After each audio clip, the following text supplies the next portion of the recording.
சாரிங்க, ஆக்சுவலி திடீர்னு மழை பெய்யுது, அதனால தான் உங்க வீட்டு வாசல்ல கொஞ்சம் நின்னுக்கலாமா? சேச்சா அதில் என்ன இருக்குது, தாராளமாக இல்லைங்க. அப்புறம் நீங்கள் படிக்கிறீங்களா? இல்லைங்க, ஜாப்ல இருக்கோம். நீங்க?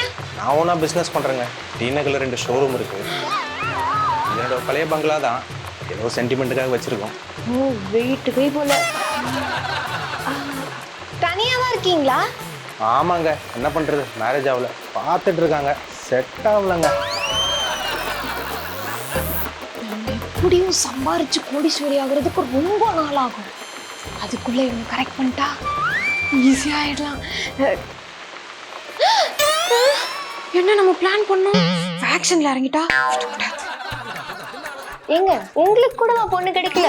கிடைக்கலங்க, கிடைச்சா நான் ஏன் தனியாக இருக்க போகிறேன். நீங்க எந்த மாதிரி பொண்ணுலாம் எதிர்பார்க்குறீங்க? அது ஏங்க நீங்கள் கேட்குறீங்க? இல்ல, எங்க சைடுல அந்த மாதிரி பொண்ணுலாம் இருந்தா உங்களுக்கு சொல்லலாம் என்ன? அது என்னங்க பெருசாக ஆசைப்படுற போகிறேன், எல்லாரும் ஆசைப்படுற மாதிரி தானே. இந்த ஷார்ட்டாக ஹேர் வச்சுக்கிற பொண்ணுங்களை பார்த்தாலே எனக்கு பிடிக்காது.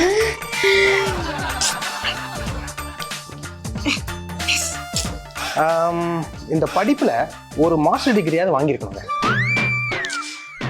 நீங்க பாருங்க, ஆக்சுவலி நான் கூட மாஸ்டர் டிகிரி தான், எம்காம். ஆனா பாவம் இவதான் SSLC. இப்போ கேட்டா அப்புறங்க நீங்க உங்க ஸ்டேட்டஸ்க்கு ஏத்த மாதிரி பொண்ணு தான் பாப்பீங்களா? வசதியெல்லாம் பார்த்தா ஆட்டிடியூட் காமிப்பாங்க. எனக்கு ஏழையா இருந்தாலும் ஓகே தான். பாருங்க, நமக்குள்ள எவ்வளவு ஒத்து போகுதுன்னு. நான் கூட ரொம்ப ஏழைங்க, வரும்போது கூட கூழ் தாங்க குடிச்சிட்டு வந்தேன்.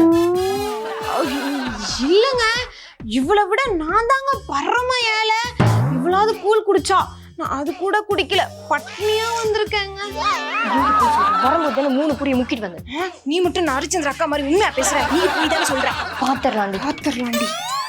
அப்புறங்க உங்களுக்கு வேற எதனா கண்டிஷன்ஸ் இருக்கா? கண்டிஷன்ஸ் வேற என்னங்க தம்பி, மாலை நின்று எவ்வளோ நேரம் ஆகுது? நீங்கள் கடலை போடுறது என் வீடு தான் கிடச்சதா? வெளியே போ. இவன் நம்ம கிட்டே உருட்டி இருக்கான்.